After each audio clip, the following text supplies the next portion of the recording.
Hello बच्चों, कैसे हैं आप सभी लोग। बढ़िया, चकाचक। चलिए, बहुत अच्छा लगा। अब आपने क्विज को रिप्लाई करना शुरू किया है, ठीक है ना। और क्विज 9 के रिप्लाईज मैंने देखे थे टेलीग्राम पर। काफ़ी सारे लोगों ने कमेंट्स के अंदर, ठीक है ना, टेलीग्राम पर जब क्विज डालते हैं तो उसमें लीव ए कमेंट नीचे लिखा होता है। लीव ए कमेंट पे जब क्लिक करते हो तो वहाँ पर कमेंट्स का ऑप्शन आता है। तो जो भी क्विज को सॉल्व करें वो अपने आंसर कमेंट सेक्शन में जरूर डालें, ताकि मुझे भी लगे कि हाँ भाई आप लोग क्विज को सॉल्व कर रहे हो। और बहुत खुशी हुई मुझे इस बात को देख करके कि क्विज 9 को बहुत सारे लोगों ने, काफ़ी सारे लोगों ने क्विज को रेस्पॉन्स करना शुरू कर दिया है, ठीक है ना। और यही रेस्पॉन्स अगर आप लोग लगातार करते रहे तो डेफिनेटली तय मान लीजिएगा कि आप लोगों को इसकी बेटर लर्निंग भी मिल रही होगी। अब आप लोगों को पता है कि आपने क्या आंसर्स वहां पर कमेंट किए, क्या आंसर्स आपने लॉक किए। अब अपने सॉल्यूशंस को आप लोग मैच कीजिएगा, कितने सही थे, क्या गलतियां आपसे हुई, उन गलतियों को आप लोग नोट कीजिएगा और उन गलतियों को आप लोग सही कीजिएगा, ठीक है ना। और कमेंट करने साथ क्विज को अपने दूसरे फ्रेंडों तक भी आप लोग शेयर करें, ठीक है ना। एक अच्छा एटमॉस्फेयर, एक हेल्थी कंपटीशन आप लोग यहाँ पर डेवलप करेंगे ना, तो सबको, हम सबको सीखने को अच्छा मिलेगा, ठीक है ना। एक दूसरे से हमें मोटिवेशन मिलेगा, ठीक है ना। तो यहाँ पर सभी लोग उसको अच्छे से डिस्कस कीजिएगा, ठीक है ना। उसके साथ में डिस्कशन ग्रुप जो है वो भी ज्वाइन कर लीजिएगा। वहां पर अपने आंसर्स को जो है वो डिस्कस करना शुरू करेंगे। तो अपने सारे दोस्तों को वहां पर इनवाइट कीजिएगा, उन दोस्तों को आप लोग क्विज को जो है शेयर कीजिएगा, ताकि वो लोग भी सॉल्व करें, सॉल्व करके अपने आंसर्स कमेंट करें, किस किस के आंसर्स क्या क्या आ रहे हैं, कहाँ कहाँ वेरिएशन आ रहा है, उस चीज को हम लोग देखेंगे, आपकी गलतियों को नोट करेंगे और उनको सही कराने का हम पूरा पूरा प्रयास करेंगे। हमें भी मोटिवेशन मिलता है जब आप रिएक्शंस देते हो, कमेंट करते हो, तो अच्छा लगता है यार कि हमारी मेहनत एक सही डायरेक्शन में जा रही है, मैं आप लोगों के लिए एक सही कदम उठा पा रहा हूँ, ठीक है ना। और भी कई सारे प्लान बहुत जल्द हम आप लोगों के लिए लेकर के आने वाले हैं।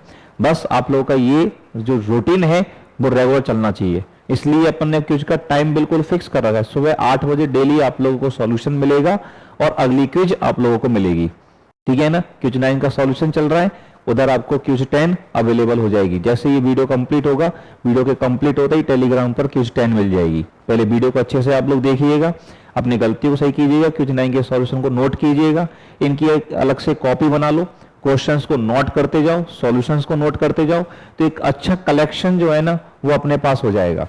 एक बहुत ही बेहतरीन कलेक्शन जो है ना वो अपने पास यहां पर बन करके तैयार हो जाएगा, ठीक है ना।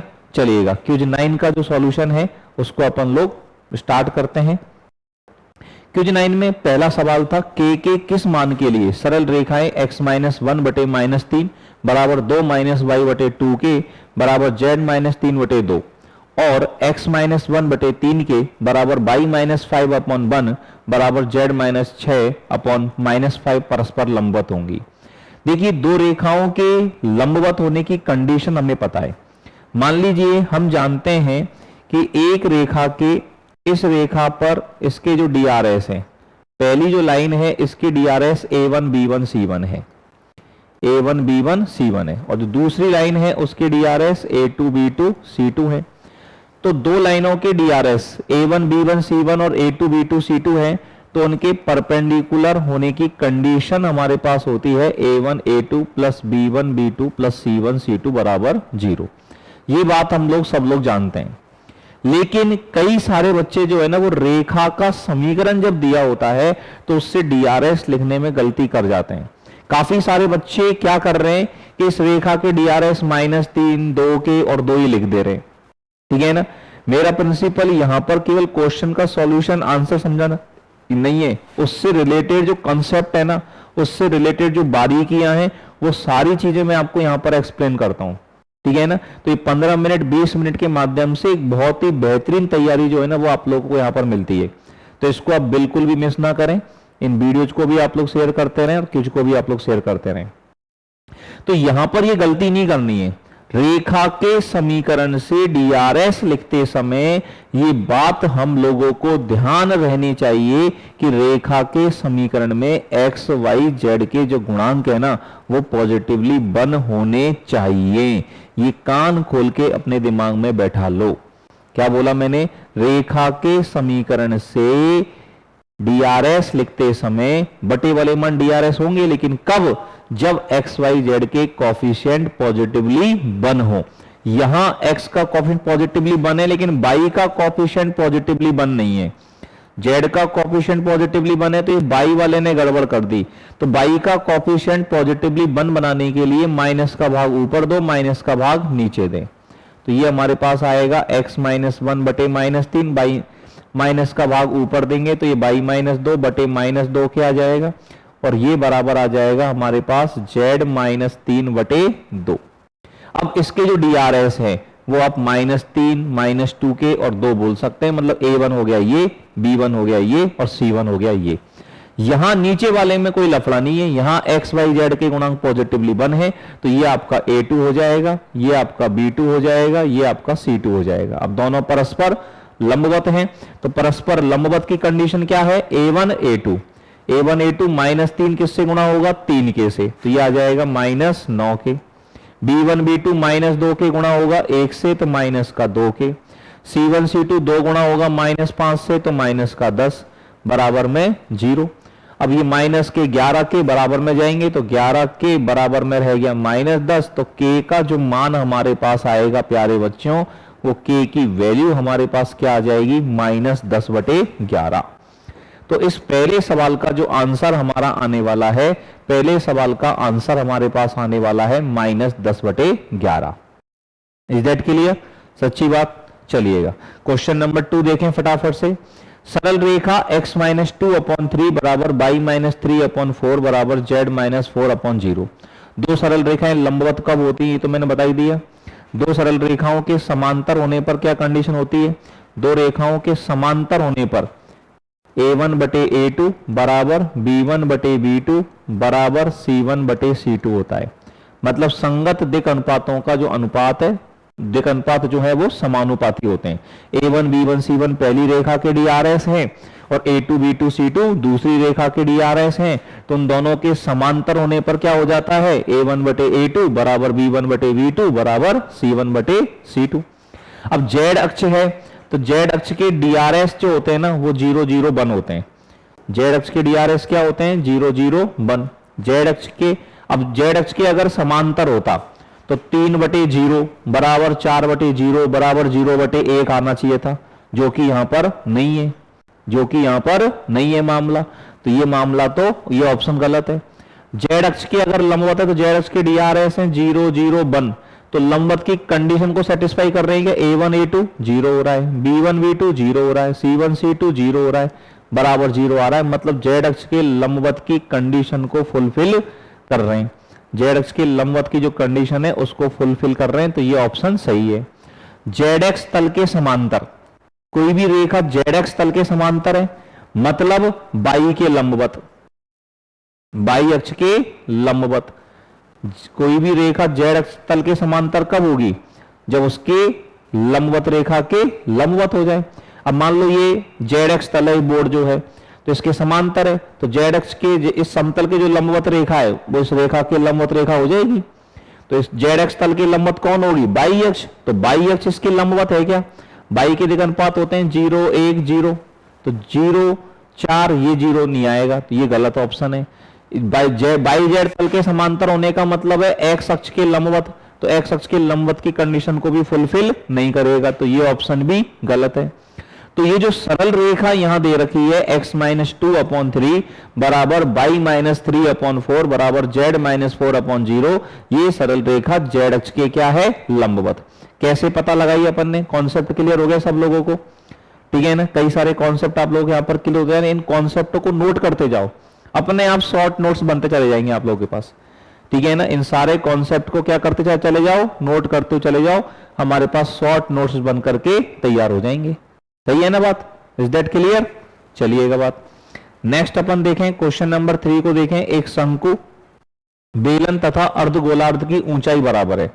एक शंकु है, एक बेलन है, ये तो हमारे पास एक शंकु है, एक हमारे पास ये बेलन है, एक हमारे पास अर्धगोला है। इन सब की ऊंचाई बराबर है। अर्धगोले की तो जो त्रिज्या होती है ना, वो ही उसकी ऊंचाई होती है, क्योंकि जो हाइट है वो भी तो रेडियस ही है, तो इसकी R बराबर H, ठीक है ना।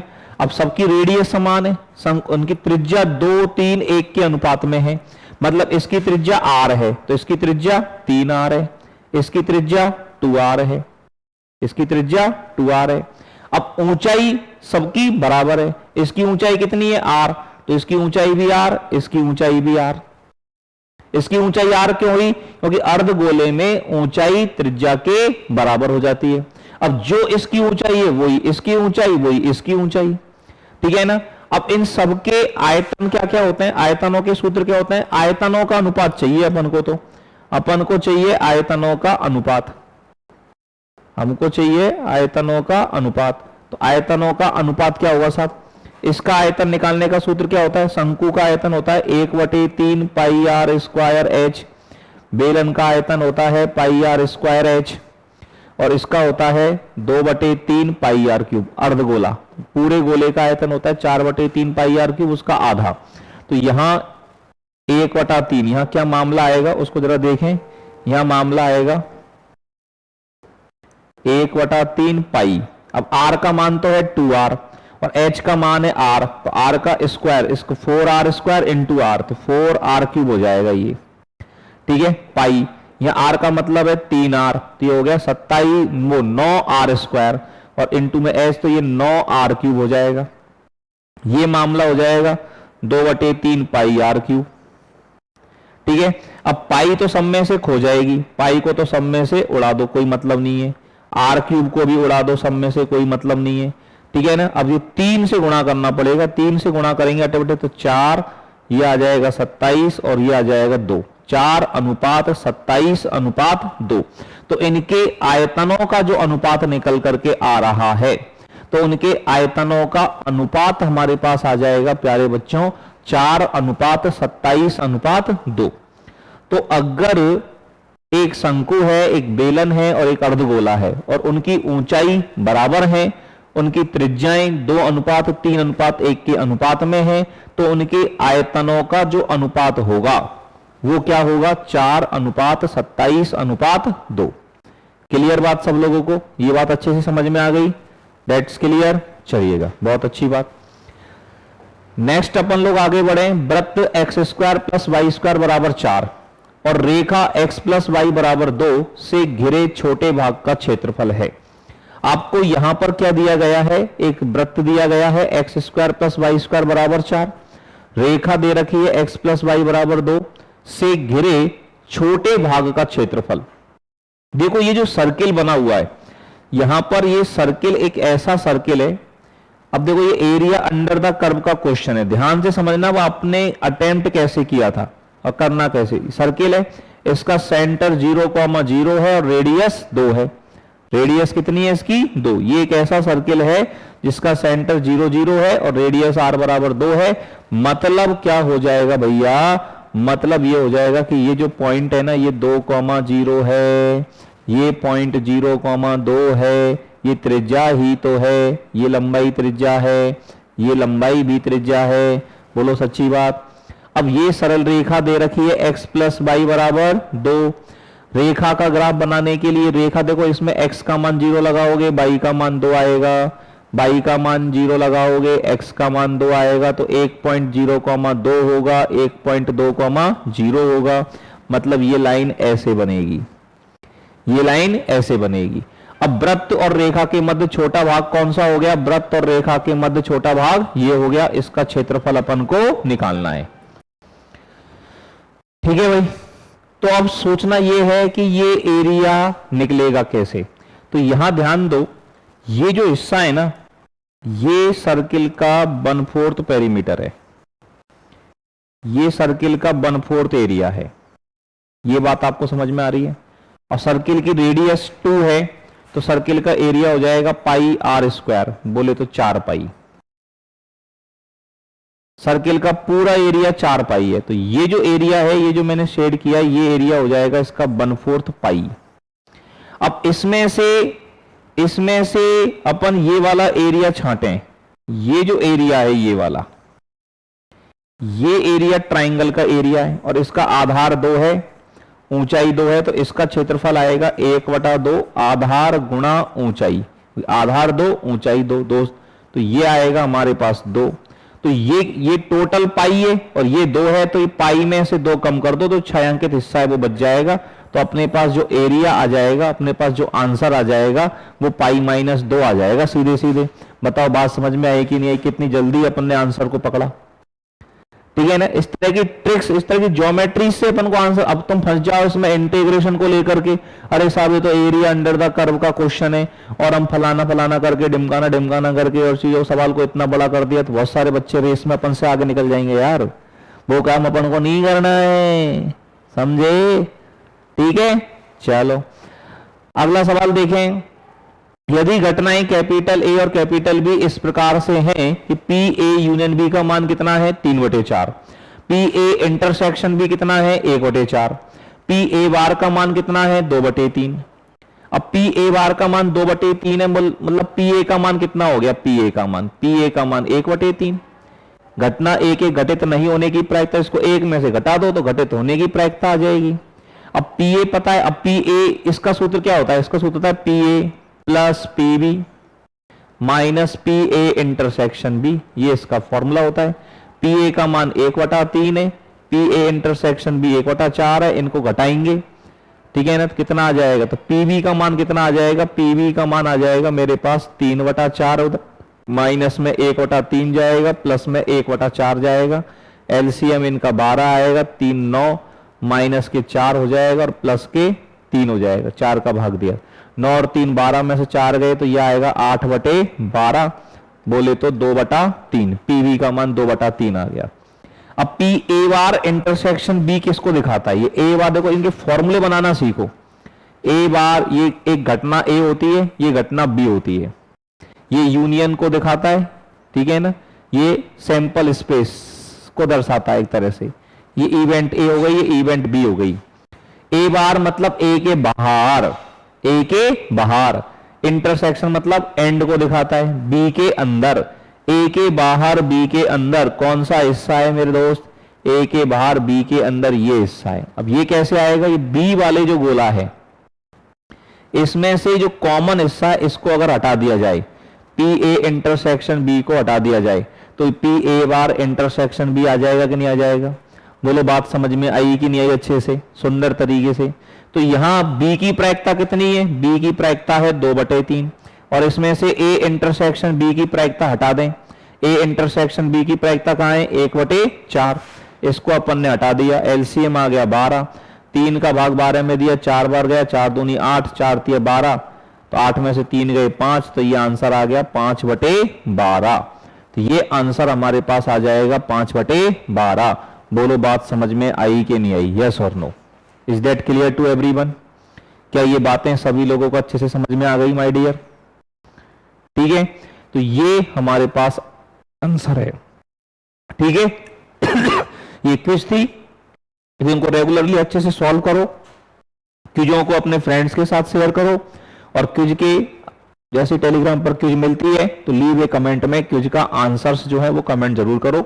नेक्स्ट डे सुबह 8 बजे अपनी क्विज के आंसर्स को आप लोग चेक करो, ठीक है। बहुत मजा आएगा और एक आनंद आएगा और बहुत कुछ सीखने को आप लोगों को मिलेगा, ठीक है ना। चलिए, ये हमारे होनहार विद्यार्थी 2022 में इन्होंने सबने सिलेक्शन लिया है। जैसा कि मैं आपको हर वीडियो के अंदर ये मैं इसलिए दिखाता हूं बार बार आपको, ताकि इनको देख करके आप लोगों को भी मोटिवेशन मिले, ठीक है ना। और आने वाली वैकेंसीज के अंदर, आने वाली भर्ती परीक्षाओं के अंदर आप भी वो परचम लहराएं, आप भी अपना सिलेक्शन लें, नौकरी लगें और अपने परिवार का और अपना माँ बाप के जो जिम्मेदारी है, माँ बाप ने इतनी मेहनत से जो पैसा आप लोग लगा रहे हैं उनको वो खुशियां आप लोग दे सकें, ठीक है। और जो भी बच्चे हमारा पेड कोर्स ज्वाइन करना चाहते हैं तो हमारे प्ले स्टोर पर हमारी एप्लीकेशन है ओम ज्ञान केंद्र, उसको इंस्टॉल कर लीजिए। वहां पर हमारे RPSC first grade second grade के बैचेज चल रहे हैं, बिल्कुल ऑफलाइन क्लासरूम से बिल्कुल लाइव चलते हैं। ऑडियो इंटरेक्टिव क्लासेस होती हैं, बहुत क्वालिटी क्लासेज होती हैं। तो जो भी बच्चे इंटरेस्टेड हैं, ज्वाइन करना चाहते हैं, वो ज्वाइन कर सकते हैं, ठीक है। और हमारा कॉन्टैक्ट नंबर नोट करना चाहें तो कॉन्टैक्ट नंबर नोट कर लीजिएगा। मेरा खुद का पर्सनल नंबर है 88 29 82 33 01। किसी प्रकार की कोई जानकारी चाहिए किसी तरह से तो आप मेरे से इस कॉन्टैक्ट नंबर पर संपर्क कर सकते हैं 8829823301 पे, ठीक है ना, 8829823301 पे। और हमारा टेलीग्राम चैनल जरूर ज्वाइन कर लीजिएगा, जहां पर हम आपको डेली क्विज अवेलेबल करवाते हैं, डेली फॉर्मूला अवेलेबल करवाते हैं, शॉर्ट नोट्स आप लोगों को यहाँ पर मिलने वाले हैं, पीवाईक्यू के नोट्स आप लोगों को यहाँ पर मिलने वाले हैं with solution, with tricky solutions, ठीक है। और भी बहुत कुछ आपको इस टेलीग्राम चैनल पर मिलने वाला है। तो इस टेलीग्राम चैनल को सभी दोस्तों के साथ आप लोग शेयर कर दें, खुद भी ज्वाइन कर लें, ठीक है ना, और अपनी तैयारी को एक नई ऊंचाई दें, एक नया मुकाम आप लोग अपनी तैयारी को दें, ठीक है। धन्यवाद, थैंक यू वेरी मच। जय श्री कृष्णा, राधे राधे।